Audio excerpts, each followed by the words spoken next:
Hello guys, welcome back to my YouTube channel export import documentation custom में आप सभी का स्वागत है। आज के वीडियो में आपको मैं बताऊंगा HSN कोड के बारे में, इसके इंट्रोडक्शन के बारे में आपको बताऊंगा। HS कोड फाइंड करने से पहले आपको HS कोड का इंट्रोडक्शन पता होना चाहिए कि मेजर कौन कौन से पॉइंट है, तो वही पॉइंट मैं इस वीडियो में आपको कवर करके मैं आपको बताने कर सकते हैं। आइए बिना किसी तरीके मैं अपने वीडियो को स्टार्ट करता हूँ। तो बेसिकली HSN कोड का जो मतलब है वो क्या है, तो मैं आपको बताऊं। HSN कोड जो है वो कस्टम टैरिफ के अंदर कवर होता है। कस्टम टैरिफ 9075 ये HSN कोड इसमें कवर होता है। ठीक है, इसके क्या है, बेसिकली दो शेड्यूल है। शेड्यूल 1 में इंपोर्ट आता है, शेड्यूल 2 में एक्सपोर्ट आता है।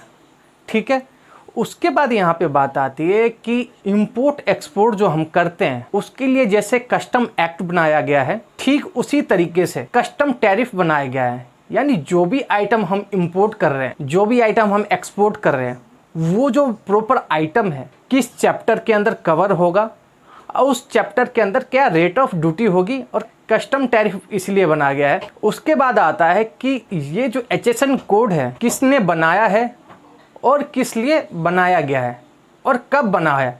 तो मैं बेसिकली आपको बताऊं, HSN कोड जो है WCO ने बनाया है। WCO का मतलब है वर्ल्ड कस्टम ऑर्गेनाइजेशन ने 1998 में HSN कोड जो है वो बनाया था।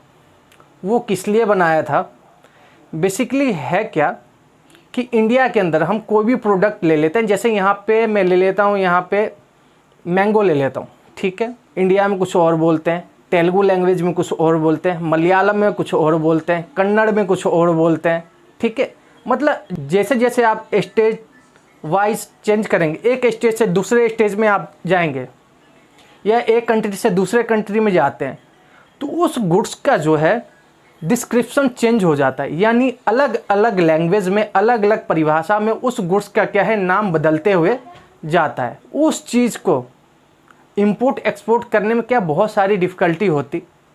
इसी के वजह से WCO ने यानी वर्ल्ड कस्टम ऑर्गेनाइजेशन ने 1998 में HSN कोड को बनाया था। इससे फ़ायदा क्या होता है, मान लीजिए HSN कोड क्या है, इंडिया में ही वैलिड नहीं है, ये इंटरनेशनल लेवल पे, यानी इंटरनेशनल लेवल पे क्या है, इसकी मान्यता है। अपने गुड्स को इंपोर्ट करते हैं या हम अपने गुड्स को एक्सपोर्ट करते हैं, तो जो आइटम है बेसिकली किस चैप्टर हेडिंग के अंदर कवर होगा, किस गुड्स के अंदर कवर होगा, किस तरीके से हम उसको क्लासीफाई कर पाएंगे। ये जो मेरा मैंगो है ये फ्रूट्स एंड वेजिटेबल में ही इंपोर्ट होगा, यानी फ्रूट्स एंड वेजिटेबल के अंदर ही एक्सपोर्ट होगा।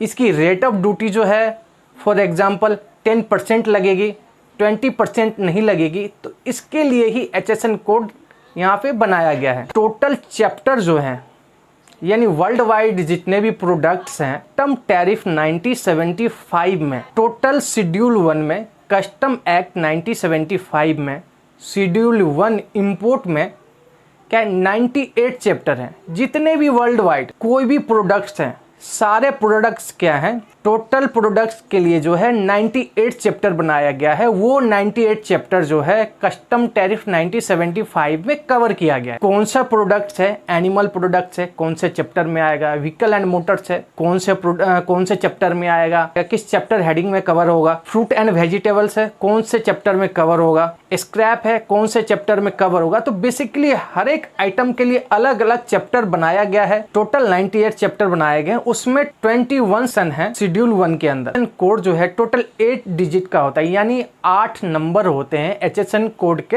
अंदर। उस 8 नंबर के हिसाब से ही आपको पता लगता है कि आपका जो प्रोडक्ट है, आपके जो गुड्स हैं, वो कौन से चैप्टर के अंदर कवर होगा। 8 डिजिट का HSN कोड होता है। उस 8 डिजिट को किस तरीके से हम बांटेंगे, पहले 2 डिजिट जो है चैप्टर में आता है, उसके बाद 2 डिजिट हेडिंग में आता है, उसके बाद 2 डिजिट सब हेडिंग में आता है, उसके बाद जो लास्ट वाला जो 2 डिजिट है, यानी पूरे 8 डिजिट जो है वो क्लासीफाई करता है आपका जो गुड्स है, इसी सेक्शन में आके आपका कवर होगा। ठीक है, था पूरा इंट्रोडक्शन। आशा करता हूँ आप लोगों को वीडियो अच्छी लगी हो तो लाइक एंड सब्सक्राइब जरूर करना। तब तक के लिए जय हिंद, गुड बाय, मिलते हैं अपने नेक्स्ट वीडियो में।